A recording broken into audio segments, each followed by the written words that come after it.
Hello and welcome to Full Steam Ahead with Ace and Co. I'm so excited here and I'm going to tell you about my guest, Marci. So Marci, who's it? Marci Klein? Yep. Oh, awesome. Marci Klein is a clinical and academic pediatrician with over 25 years of experience in early childhood development, education, and social emotional health. She transitioned into education 7 years ago, joining her two teen children, the original founders of Three Ducks Design, cardboard modeling system. After seeing the incredible response from both educators and students, Dr. Klein now creates a wide range of project-based learning resources for children learning both in the classroom and at home. Her curriculum focuses on real-world problem solving through community-centered design challenges, blending the arts, my favorite, culture, and environmental awareness with traditional STEM education. Three Ducks Design inspires the next generation of innovators to design a sustainable and equitable future for all. So, welcome, Dr. Marci Klein. Thank you so much for joining us. How are you today? I am great, and thank you for having me. I'm so excited to be here to talk to you today. I'm so excited as well. I got excited just even reading about your bio. Why don't you tell us a little bit about where you're from? Where are you For located? sure. So I am located physically in Connecticut. We've been here for, gosh, my daughter plus one, so 26 years now. And yeah, I was working as a pediatrician here for many years and this new venture as well. That is amazing. So, from pediatrician to a STEM entrepreneur, your journey is super fascinating. So, after years of a pediatrician, what inspired you to transition into the world of STEM education and entrepreneurship? Yeah, so it's a pretty interesting journey. My career as a pediatrician was amazing, and I had every expectation of continuing that forever. And interestingly, so what happened was electronic medical records, and I know that sounds kind of as an outlier, but when our office went electronic, Mhm. I realized that holding a laptop, it was a completely different user experience for patients. And our room setup was not set up for that because there's nowhere to put your laptop and actually look at and communicate with the patient. So I started to realize that m- like a modular unit would be kind of interesting to move around and be able to adapt this new world of medicine to the old. And I know that's a really weird thing, but we actually designed a modular furniture system. Mhm. And while that company, which was called Modified Furniture, never took off, I went through the entire engineering design process, learning about material science, learning about manufacturing, learning about like building a website, starting a company, everything that you need to start a company, Mhm. plus the engineering component, only to find out that like my space is not really furniture design. But the experience was really cool. And part of that required that we had a 3D printer. And Mhm. while modified furniture never took off, my kids used the 3D printer and everything that I learned about the engineering design process and invented their own product, which were these little clips designed to fit on cardboard to obviate the need or eliminate the need for duct tape and glue while making cardboard models, which was something that they used to do all the time as a child, as children. Mhm. And my daughter took an architecture class as a high school student and was like, little kids need to learn architecture. It's so cool because it's art, it's engineering, there's technology in there, there's math in there. It's like literally every subject in a really cool, creative way. So Mhm. she used the 3D printer and cardboard to design this modular building set. Mhm. Um, and they were 3D printing the connectors, selling them at local farmers market. And I was just at the farmers market, kind of watching the kids play. And what I saw was it was literally life changing. It was everything that modern children need, which is Mhm. hands-on, manipulatives, like creativity, no instructions, no technology, just pure play and invention or innovation through hands-on modeling. But the other thing that was really interesting that was that kids that didn't even know each other were Yeah. playing together at the farmers market. So all of those like critical 21st century skills, communication, creativity, critical problem solving were like literally happening at this little booth. And kids that didn't know each other, kids that didn't even speak the same language were playing together. So I used to call it the United Nations of the farmers market. Oh, that is So amazing. that was kind of the birth of Three Ducks Design. And the furniture company, which seems like somewhat of an outlier, really helped me for the second company understand entrepreneurship, Hmm. starting a business, marketing, web development, communication skills, social media, like all those skills that I never really succeeded with making Hmm. furniture, like they all came together in this product. So we built the company together, and it's been a great experience. It's 7 years now. That's amazing because I could remember trying to glue cardboards together and it's not sticking. Or even like even you know what would be good to do? Like especially when you have to build a house and you the glue is not working. See what you invented was pretty what your daughter invented, that's pretty cool. I could actually visualize it. You don't have anything on hand right now, do you? Actually, this is my like workshop. So this is a kit. Yeah. This is made. So the cardboard pieces here and this as well. We teach kids like how to make simple machines and stuff Nice. out of basic craft material. So those are all an example of some of our products. We now don't only use Amazon boxes. We actually have a die cutter and cut out perfect geometric shapes which allows kids to create very complex structures. A 4-year-old can build this actually, believe it or not. Oh, that's And they're amazing. doing geometry at the same time because the pieces are different sizes. So they allow kids to like put 2 5 inches across from a 10 inch. So they're Yeah. actually learning math the way it's really intrinsic to them, as opposed to on paper where 5 + 5 = 10 is just memorized. Two Mm-hmm. 5 inches across from a 10 inch is like very understandable because they're doing it and they're seeing it in 3 dimension and they're putting Mm-hmm. it together. So that's just an example of how we've kind of created this creative thing and turned it much more academic because the cardboard is very specific shapes and the connectors are different angles. So they're really learning 3D modeling, Which is like, so super amazing. So, Three Ducks Design, it's built around this hands-on learning and creative problem solving. But how does your background in medicine influence the way that you approach STEM education for children? oh, for sure. So one of the biggest challenges in classrooms is that all children in a classroom, just because they're the same age, does not mean that they were built the same. Hmm.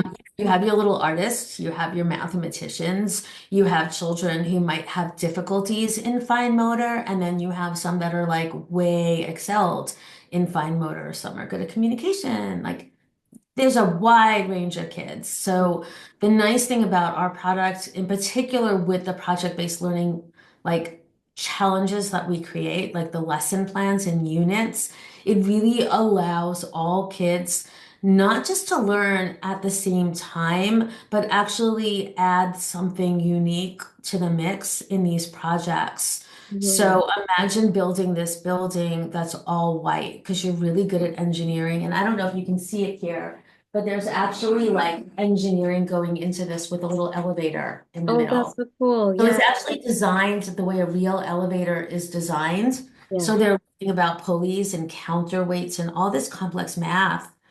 So your artist might feel a little lost in that, but no, because your artist can decorate and design it and put street signs out for the building. Your communicator, your the little kid that gabs a lot in classroom would be creating like the commercial for it. Like imagine that was a house. This is a building, but so it allows all different kinds of kids not just to learn in the same classroom, but Mhm. really see how different skill sets are important to work together and team building is such a critical component of life in the classroom, but also really in the business world and in your community.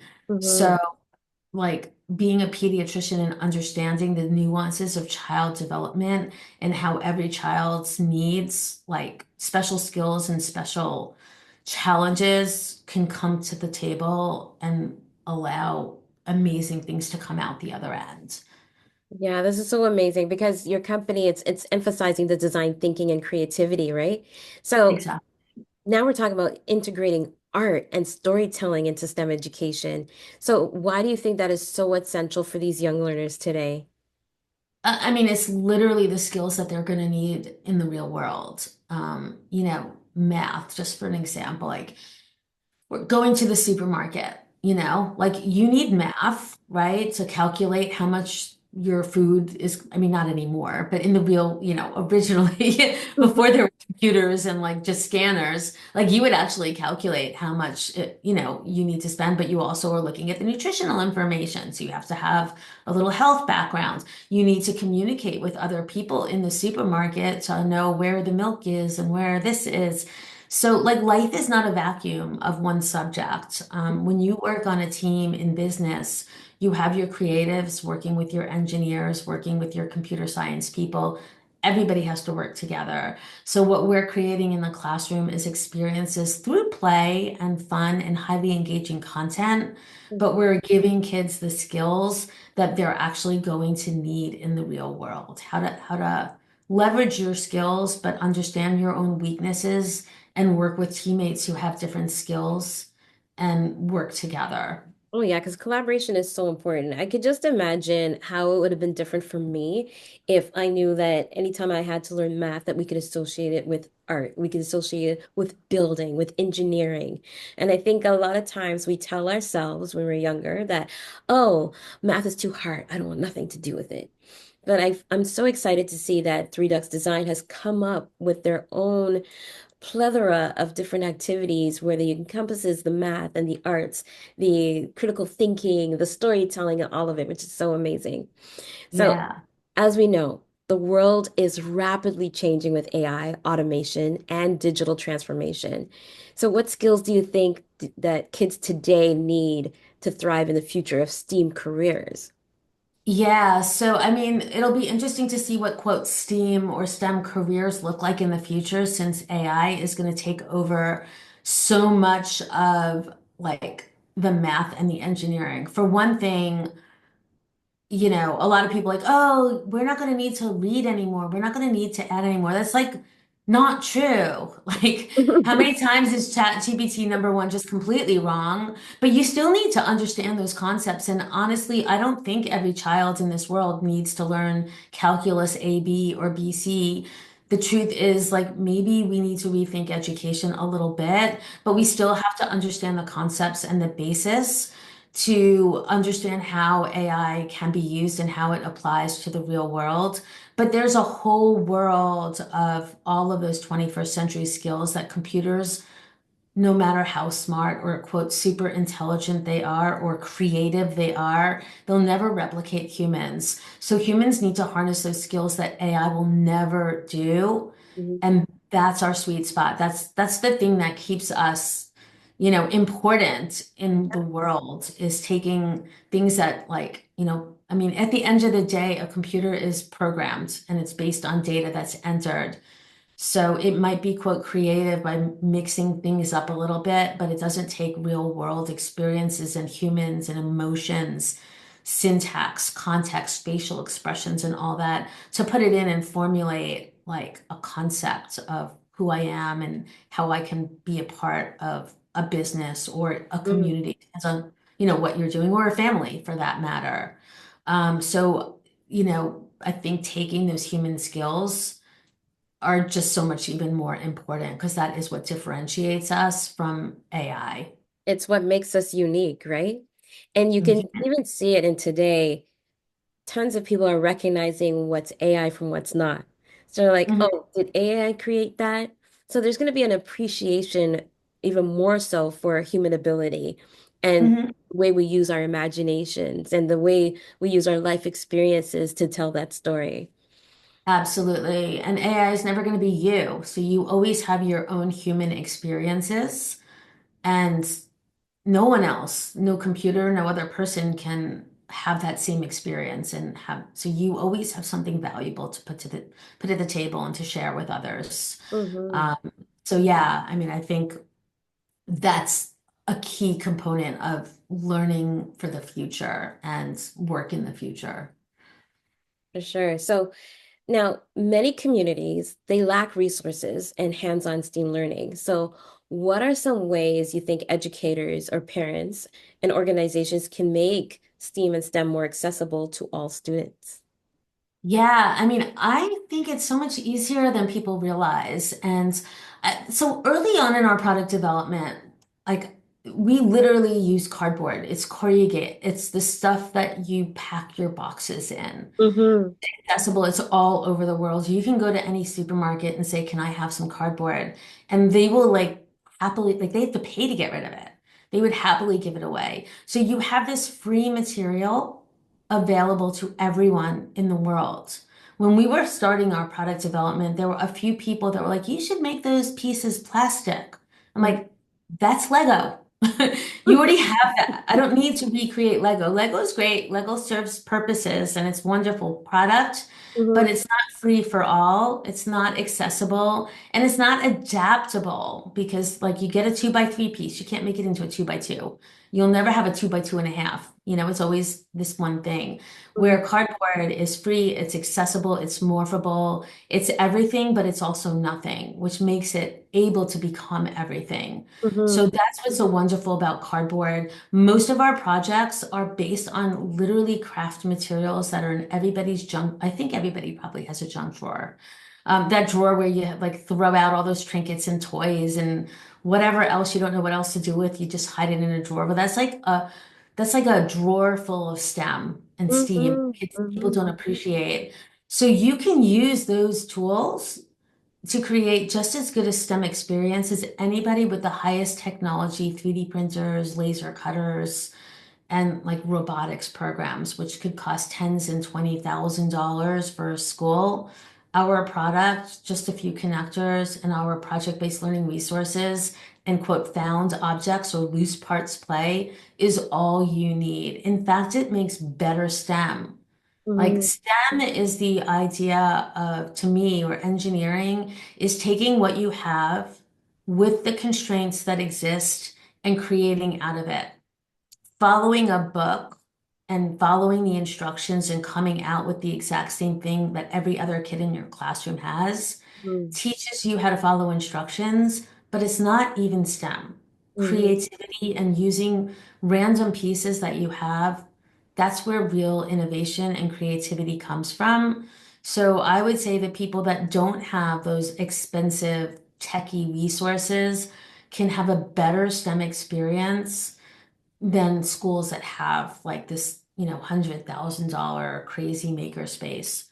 And that's what a lot of our projects offer. Even if you don't have our connectors, you have cardboard, you can access our tiny house challenge and get just as good an experience from it as anybody that has our product or that has like a formal $500 architecture kit.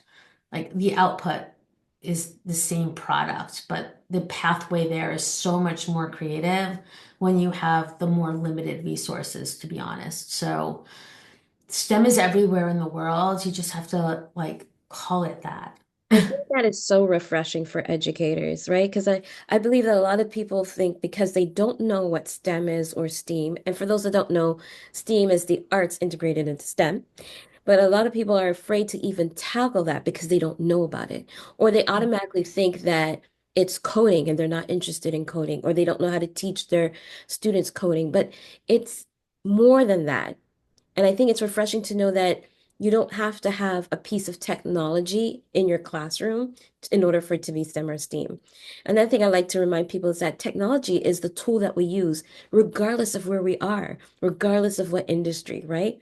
So technology is there for us to use, but if you can get these kids to use their imaginations, that's priceless. That's amazing. Yeah.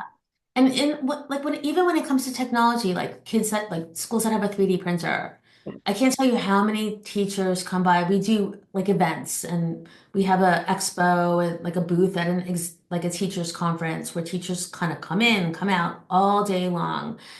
So many of them are like, we have a 3D printer and every single kid makes a frog.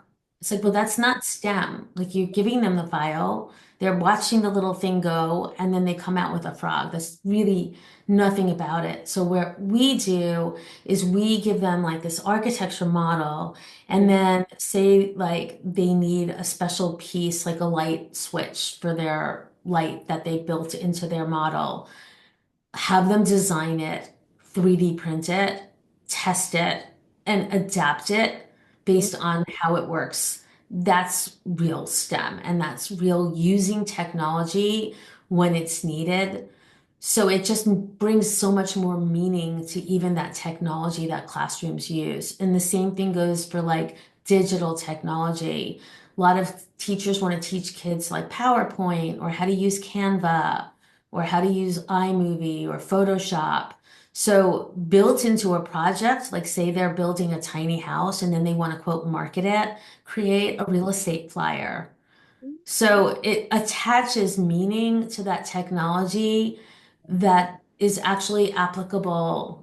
Who hasn't seen a real estate flyer in a magazine or, now they're like, oh, wow, we're creating one for our tiny house. It's building those real skills that they might use in the future with real technology tools, but for a real purpose.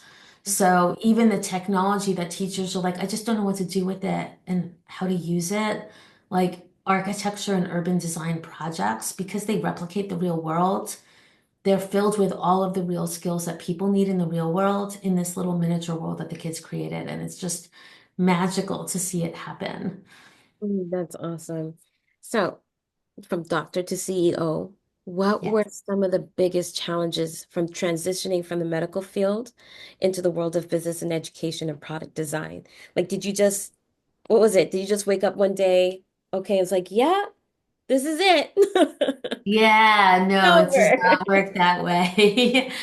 So is the biggest difference, honestly, is that when you're a doctor, people are lined up, like you don't need to advertise. Like you put a shingle up literally and like people are lined up out the door. Hmm. Like you have too many patients. You don't have enough time in the day to finish the patients. Whereas you open up a website store and like you wait. And like you actually have to go and grab and capture people and do a lot of education and promoting and marketing. And like it's just like that is the biggest different part of the world. I am not a person comfortable selling myself. Hmm. Like I'm used to people just coming, you Hmm. know? So Hmm. you have to be a salesperson, you have to balance books, you have to be a web developer. You have to have all these skills and they're all different places and they're all at the same time. And like you're the person. So, I mean, there's other ways to start businesses, like, get $30 million in funding and have a team for everything.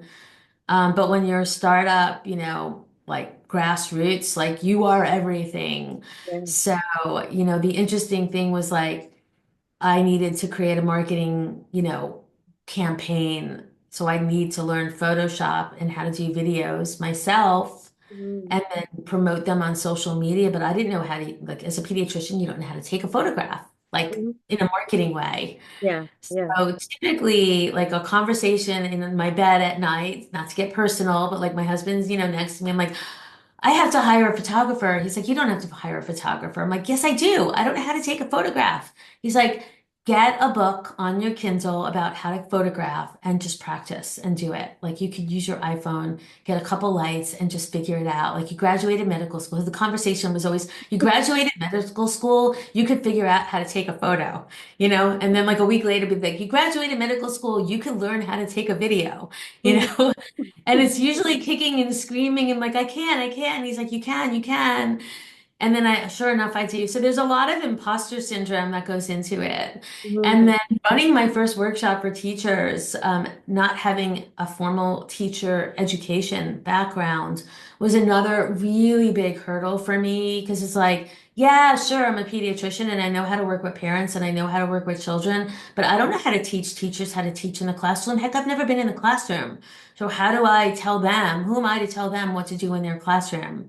Hmm. So that was a very big hurdle, which I solved by running after school programs. So I threw myself into a room with like 20 first grade boys The interesting thing is if you call something an engineering after school program, a lot of boys come. And if you call it architecture and design, a lot of girls come. So the first thing I did was I made an engineering class and it was literally like 20 first grade boys, which was so scary because they're everywhere. Yeah. You know, as a pediatrician, like you always have a parent in the room with you, like you That's back up.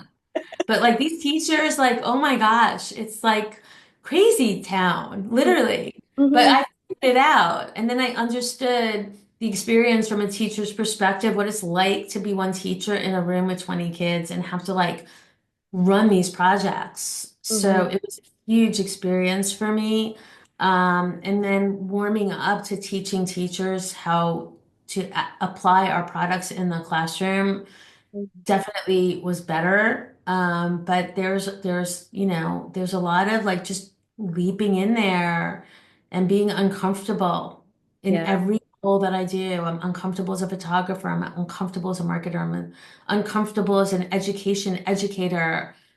But I have to overcome it because if I don't, no one else will do it. So that's a long answer to how it is to be a CEO. So you have to be passionate about what you're doing. Yes. Otherwise, every single step of that way, you're just going to be like, I could just go back to be like, I had a good career, I could just do that.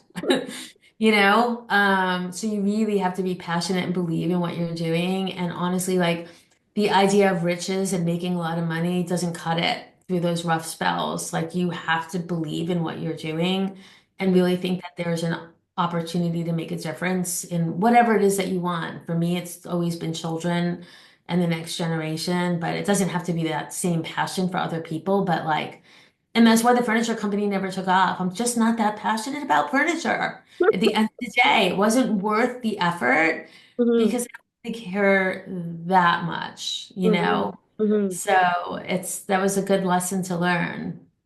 I agree with you. Having that passion is what drives you. And there's so many things that you said that I can totally relate to. So our paths cross because we're both going to be speaking at the Arts Integration and STEAM conference.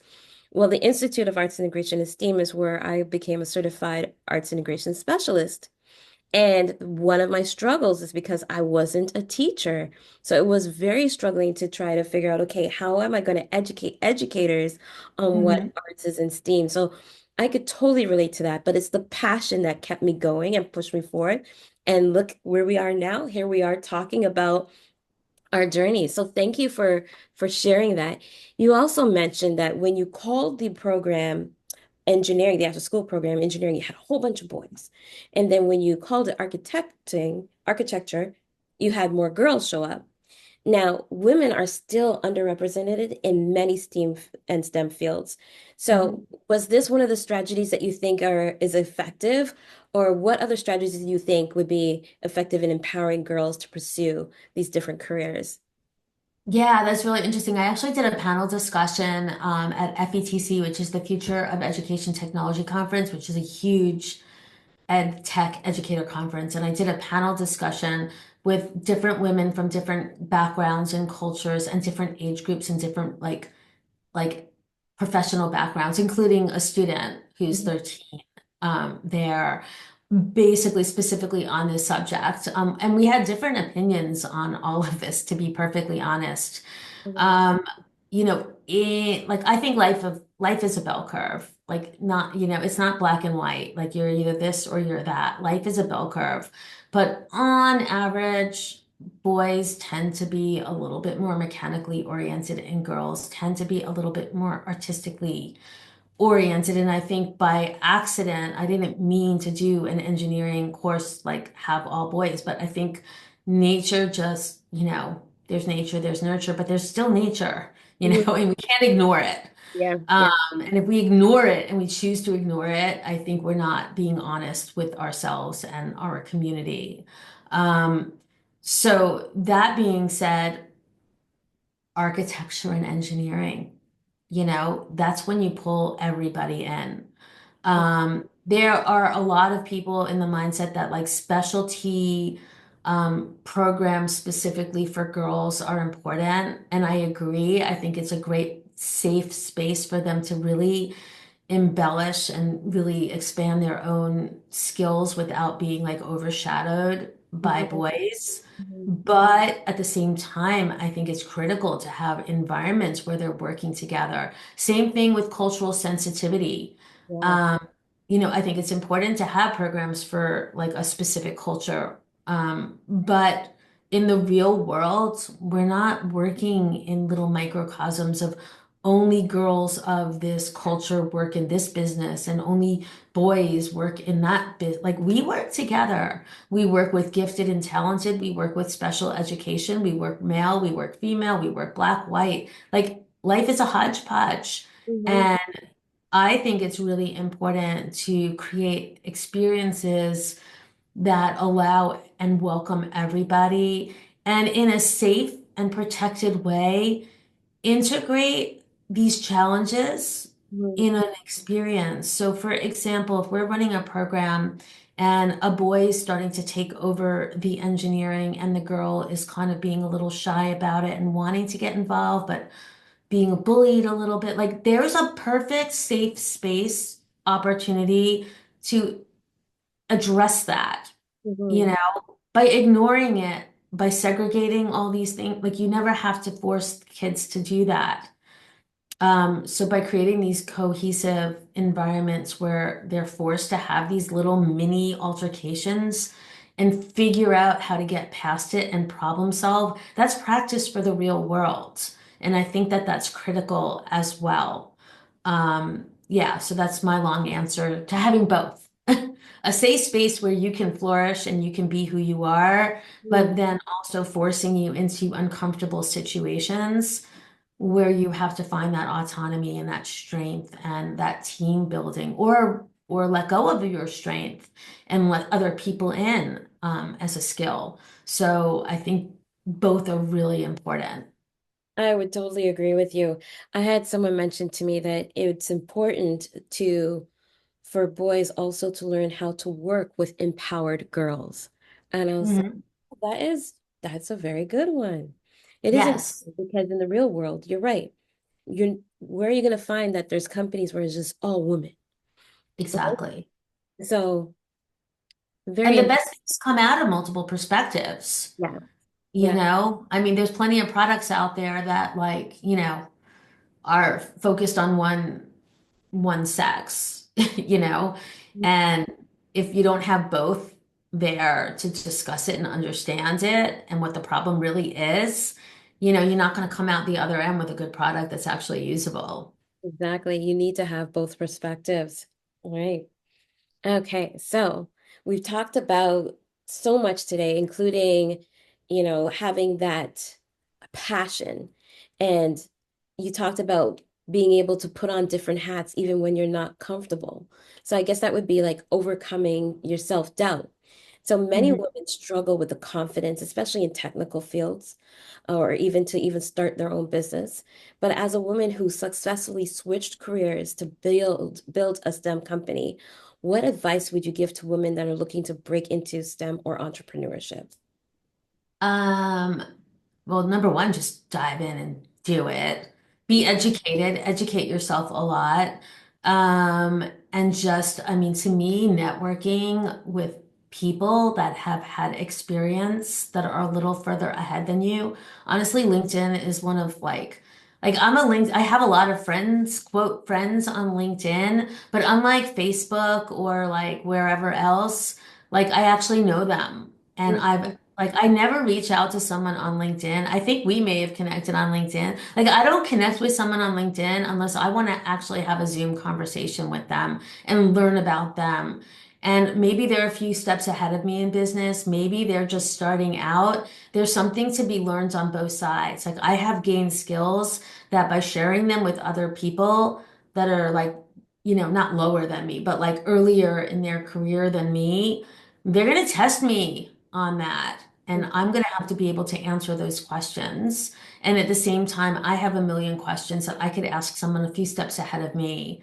And it actually reminds me in medicine, there was a thing, watch one, do one, teach one. And I use that in all of our lesson plans as well. So a lot of like our tiny house challenge, like you learn about homes, then you build one. And then that key end part is that communication skill. How do you explain what you did in your home, the innovations that you created in your tiny home to someone else? Because if you can explain it to somebody else in a way that they understand it, you've nailed it. You get it. You actually understand it. It reinforces your learning when you can and it builds your communication skills, but it also forces you to really understand it. And the same thing goes for me meeting a lot of other people. So even if they're not formally a part of our business, there's at least 500, especially during COVID. I mean, what else do you have to do but get on Zoom and talk and meet people and see how they're coming over, create new partnerships, see how you can work together, but learning from each other. How are you tackling this problem? So I think that is critical. And it doesn't have to honestly be women in STEM. It could be anyone that is in a career that you find remotely parallel or interesting. Those multiple perspectives are critical. And it goes back to what you said before about like how can you teach teachers when you don't have a teaching background? But you know what? They all have a teaching background. They don't need another teacher to teach them necessarily.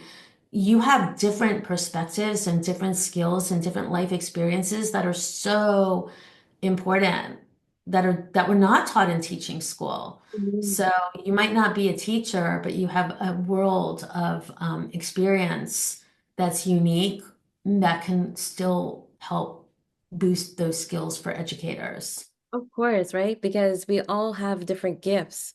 So when our gifts are not meant to just serve ourselves, it's supposed to help other people and help other people succeed, right? So it goes around. So looking ahead, what's next for Three Ducks Designs? Is there any exciting new projects, partnerships, or innovations on the horizon? Yeah, we're always building I mean, we've built so much physical product kits from like our basic cardboard sets to we now have electrical components. We have wind and solar power kits. We have little motors to create little robots. Like we have so much product out there that's still super open-ended and, not like instruction based, but more creativity based. So what we're really focusing on more is content and curriculum. So there's design thinking, and then there's what we call human-centered design, which is designing for humans. When I do workshops, I talk about the plastic bottle as a perfect example of human-centered design. A plastic water bottle, it's very easy, it's very convenient. Humans love them, and they decimate our community from a natural perspective. Community-centered design is a term that we use in our programming, where we're thinking about the humans that we're supporting by designing new products, but we're also thinking about the natural resources, the climate, the animals, and the plants that live in our community, knowing that we're not in a community alone, but it's a really robust, multifaceted community. And when we design, we're designing for everything. So we're thinking about sustainability, the environment, the whole ecosystem.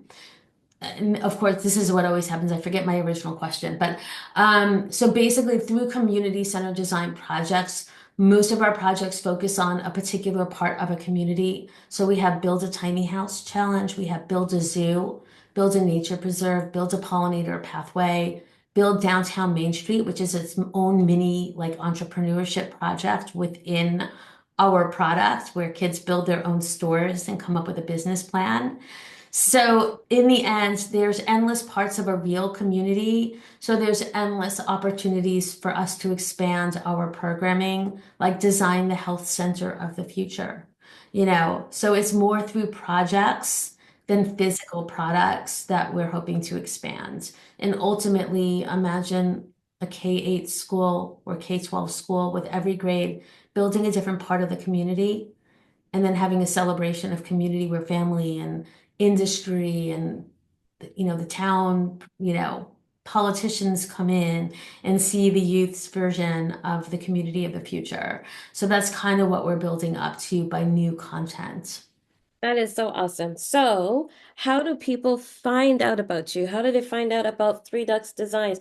How do they get their hands on one of your products? For sure. Well, our website is the easiest place. So it's 3ducksdesign.com here. If you can't see, I know it's backwards for me. I don't know what it's going to look like, All right. but Let's hopefully get you can read backwards. But it's 3ducksdesign.com. And then my name is Marci, Marci. So you can always email, reach out to me. We have free lessons on our website so people can kind of experience what it's like to play with our product without actually buying anything. And then if they like what they see, they can buy it. We do professional development if you're in education. We do workshops, team building workshops for corporate. So it's not only kids that like playing with our product. So easiest way, find our website, reach out to me directly.